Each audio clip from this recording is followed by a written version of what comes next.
یہی وجہ ہے قرآن مجید کی 17 کے قریب آیات نبی کریم صلی اللہ علیہ وسلم کے پاس بار بار آئے، اللہ تعالیٰ نے وہ آیات نازل فرما دی۔ مشہور بات ہے،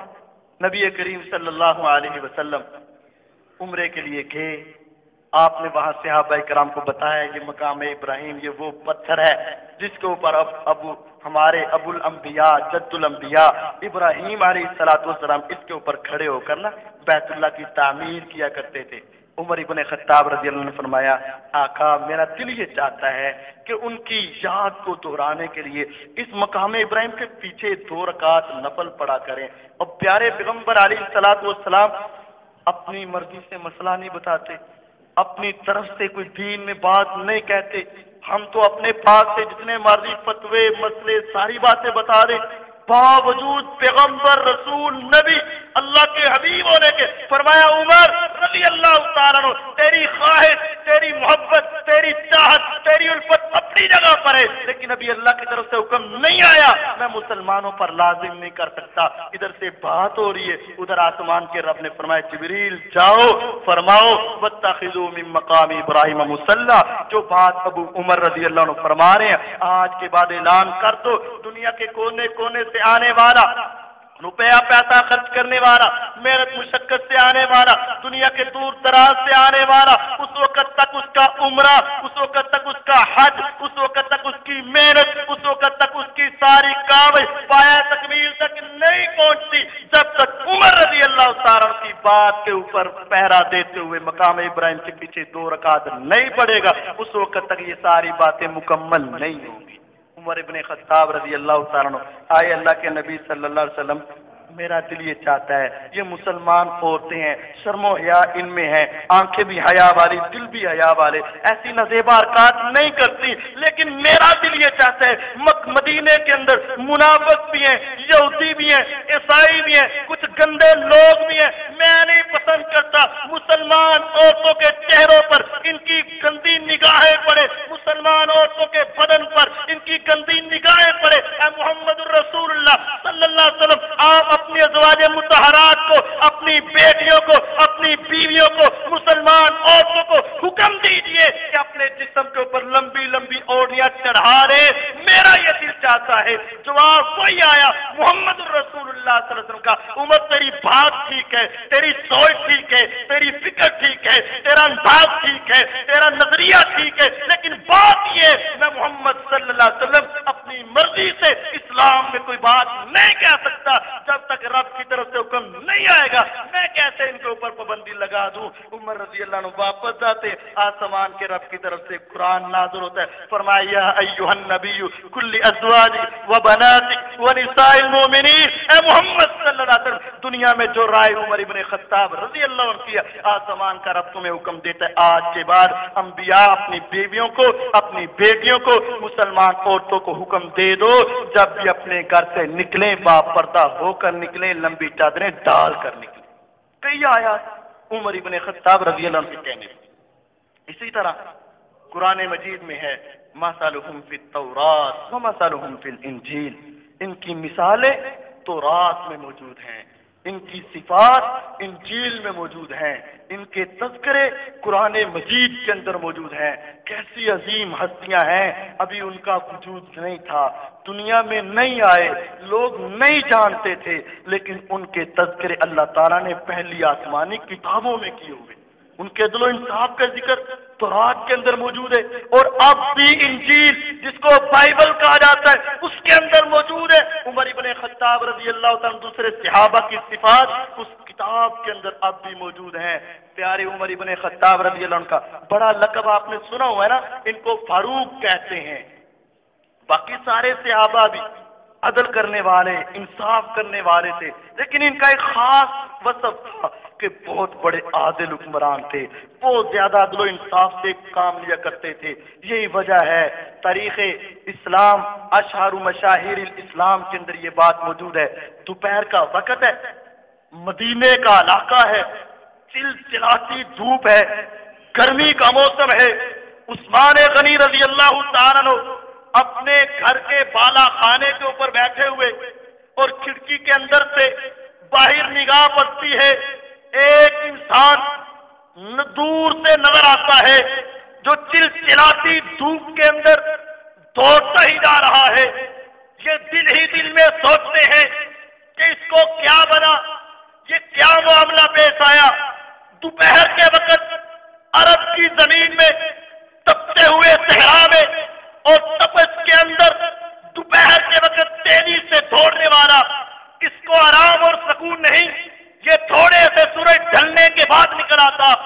دور سے پہچانا نہیں، اور اس کے بارے میں حیرانگی اور پریشانی میں ڈوبے ہوئے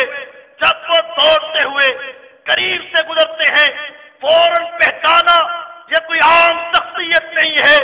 مسلمانوں کے حکمران خلیفۃ المسلمین امیر المومنین عمر ابن خطاب رضی اللہ عنہ ہے۔ اور غور سے دیکھا کہ پاؤں کے اندر جوتا بھی نہیں ہے۔ پوچھا،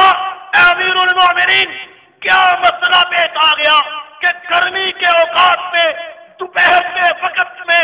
تپتے ہوئے صحرا میں تیزی سے دوڑ رہے ہو، کیا وجہ ہے؟ فرمایا، عثمان بیت المال کے 2 اونٹ وہاں سے دوڑ گئے ہیں، اس کی تلاش میں نکلا ہوا۔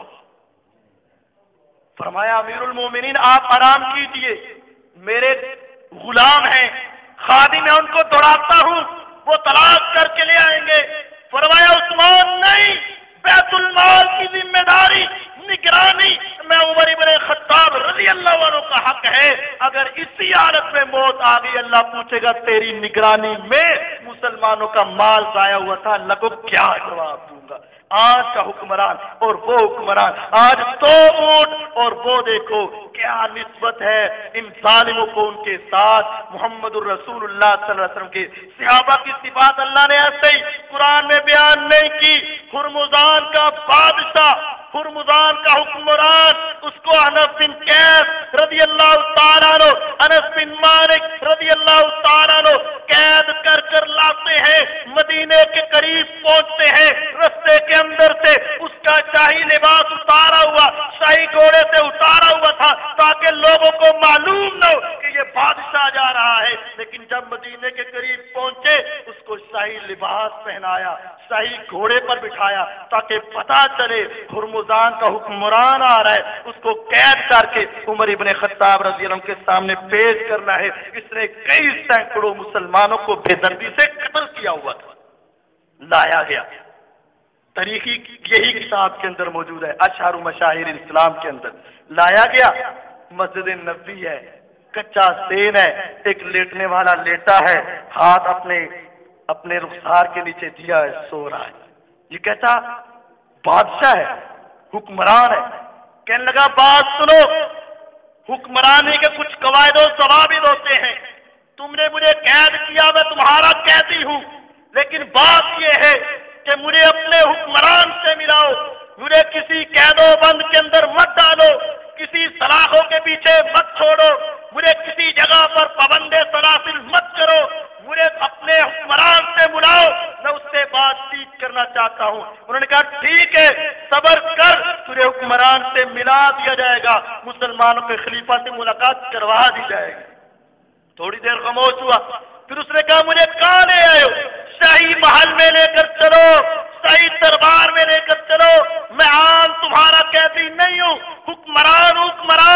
مجھے اپنے حکمران سے ملاقات کرواؤ، میں نے تمہارے کسی کے ساتھ بات نہیں کرنی۔ دوبارہ بات کی، اس کو خاموش کروایا۔ تیسری مرتبہ جب اس نے بات کی، انہوں نے فرمایا ہاں، جس کے ساتھ تو نے ملنا ہے وہ مسلمانوں کا حکمران یہ سو رہا ہے، جب بیدار ہوگا تیرے ساتھ بات کروا دیں گے۔ جب یہ سنا کہ یہ مسلمانوں کا حکمران ہے، چوک اٹھا، عدل تھا فنیم تھا، رب کعبہ کی قسم، عمر تو نے دنیا میں عدل و انصاف قائم کیا، تجھے آرام کی نیند، سکون کی نیند مل گئی۔ ہمارے لیے بہترین محلات، بہترین مخملی قلیل، ہمارے لیے ریشم کے لباس ہیں، سوتے ہیں تو ساری رات ایسے ہی گزر جاتی ہے، ہمیں نیند نہیں آتی۔ عدل تھا فنیم تھا، تو نے عدل کیا، تو آرام کی نیند سویا۔ آواز بلند ہوئی، عمر ابن خطاب رضی اللہ عنہ بیدار ہوئے۔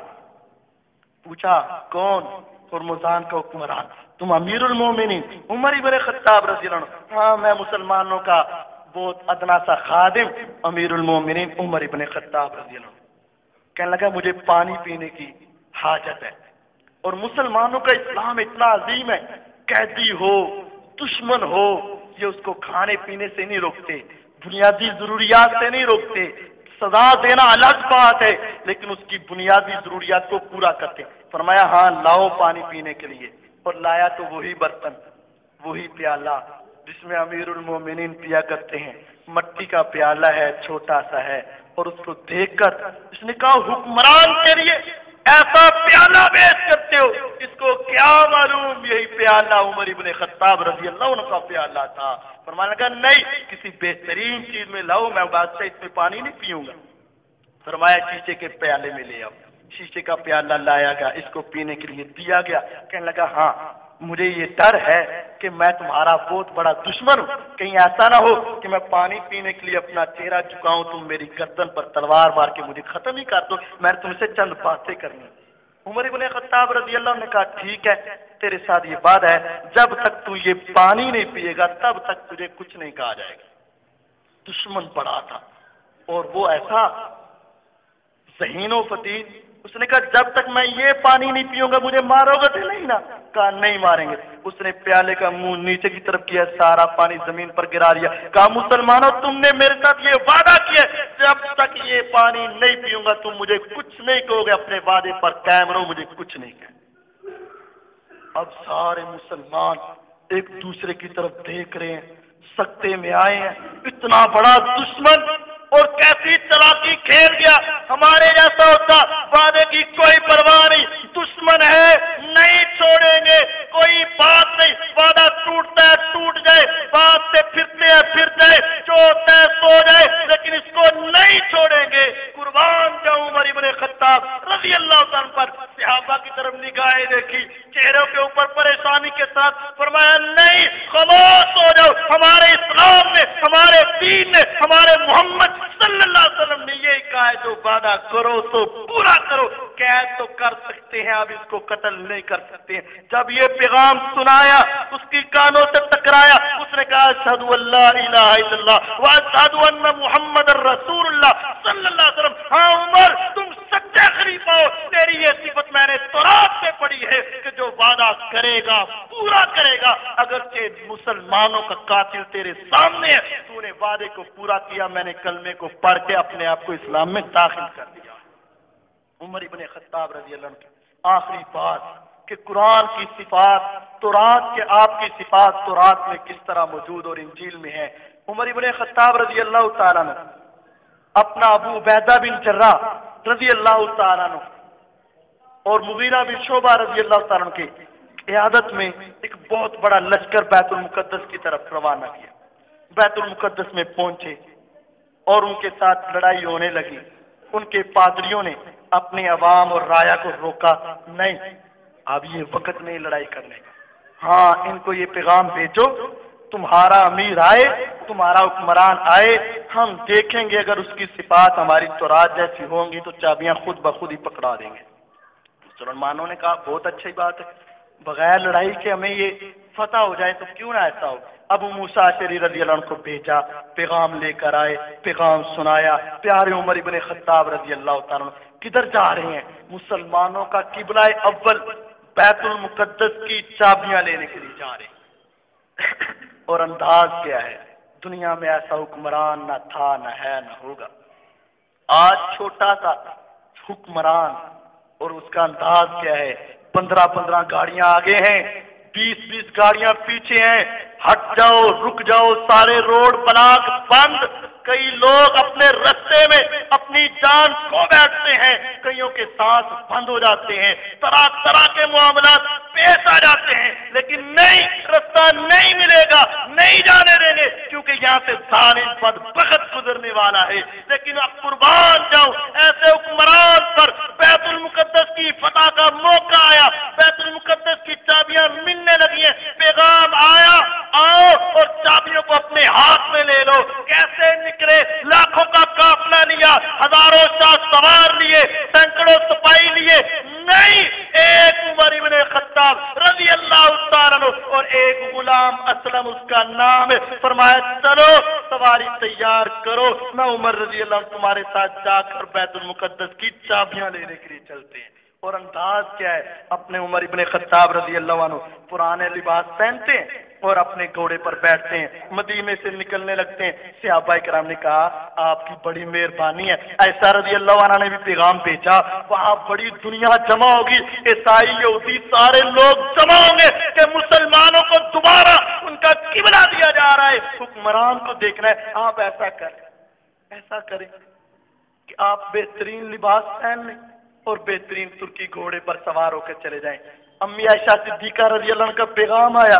آپ نے لباس تبدیل کیا، گھوڑا تبدیل کیا، ابھی تھوڑا سا دور گئے، فوراً اتر آئے، فرمایا نہیں مجھے یہ شاہی لباس نہیں چاہیے، یہ بہترین گھوڑا نہیں چاہیے، میرا وہی لباس لاؤ، وہی گھوڑا لاؤ، اس کی وجہ سے میرے اندر تکبر اور نخوت آئے گی، میرے اندر بڑائی آئے گی، نہیں مجھے یہ پسند نہیں ہے۔ وہ سوٹ دیا، وہی گھوڑا دیا، بیٹھ کے چلے، تھوڑی ایک منزل چلے، دور گئے، فرمایا اسلم رکو، رک گئے۔ عمر ابن خطاب رضی اللہ عنہ نیچے آئے، انہوں نے یہ سوچا شاید قضائے حاجت کے لیے جانا ہے، نیچے اترے، فرمایا اسلم اب تم چڑھ جاؤ اور تم سواری کرو، تیرے اونٹ کی مہار عمر ابن خطاب رضی اللہ عنہ لے کر چلے گا۔ اسلم پریشان، آقا امیر المومنین عمر ابن خطاب رضی اللہ عنہ یہ کیسے ہو سکتا ہے؟ حکمران آپ ہے، غلام میں ہوں، غلام اوپر چڑھے حکمران نیچے چڑھے، ایسا نہیں ہو سکتا، یہ تو دنیا میں روایت ہی نہیں ہے، چھوٹا اوپر ہو بڑا نیچے ہو۔ فرمایا دنیا میں نہیں تو نہیں،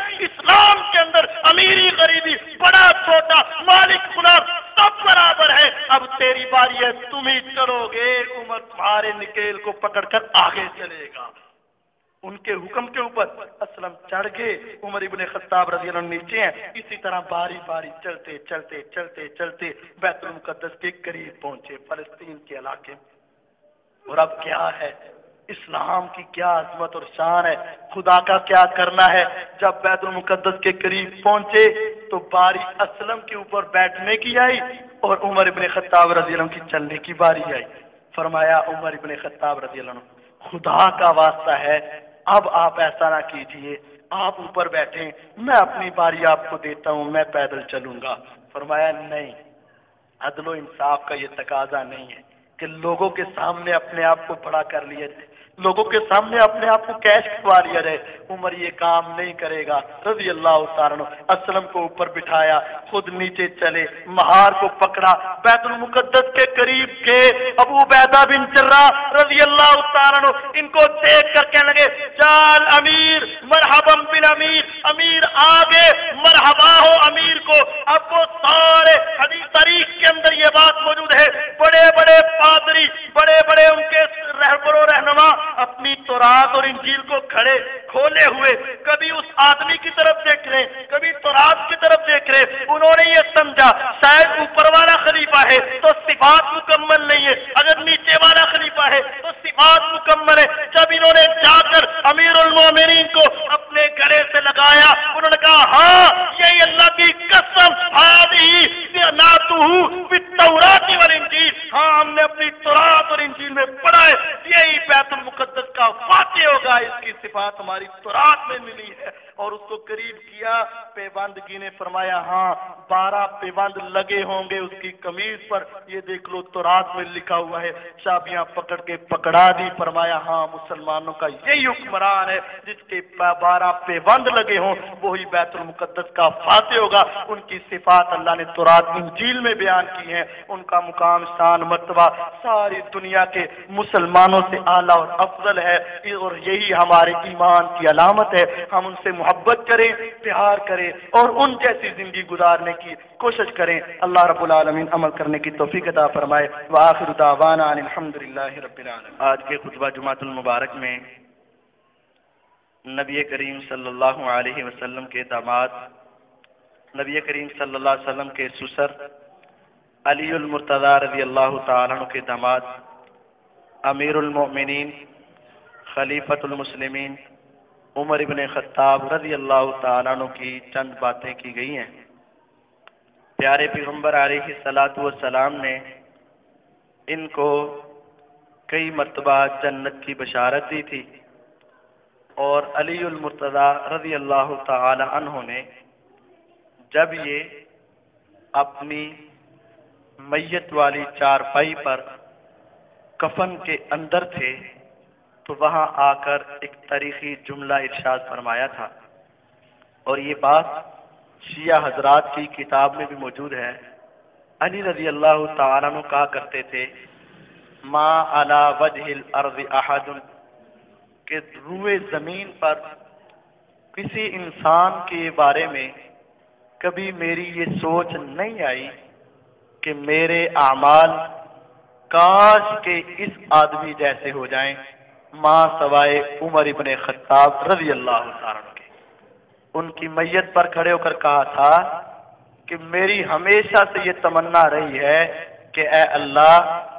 کاش کہ میری نیکیاں بھی عمر ابن خطاب رضی اللہ عنہ کے برابر ہو جائے، اور ان کے مرتبے اور مقام کی وجہ سے ہی علی رضی اللہ تعالیٰ عنہ نے اپنی لخت جگر ام کلثوم رحمت اللہ علیہا کا نکاح حضرت عمر ابن خطاب رضی اللہ تعالیٰ عنہ کے ساتھ کیا تھا۔ عمر رضی اللہ تعالیٰ عنہ نبی کریم صلی اللہ علیہ وسلم پر جب اسلام لائے تو عبداللہ ابن مسعود رضی اللہ تعالیٰ عنہ فرماتے ہیں ما زلنا اعزتا منذ عمر اسلم عمر بن الخطاب،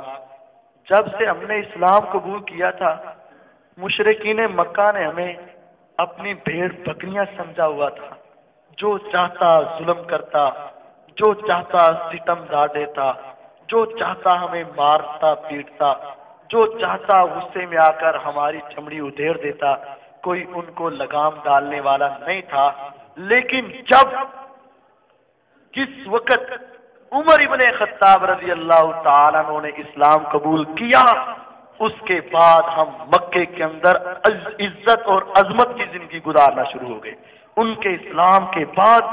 اسلام کو بہت زیادہ عزت ملی۔ یہ صحابہ کرام کے اوپر بھی ان کے بڑے احسان اور امت مسلمہ کے اوپر بھی ان کے بڑے احسان ہیں۔ اس وجہ سے ہمیں ان کی قدر کرنی چاہیے، ان سے محبت کرنی چاہیے اور ان کے اعمال کو اپنی زندگی میں ڈالنا چاہیے۔ اللہ رب العالمین عمل کرنے کی توفیق عطا فرمائے۔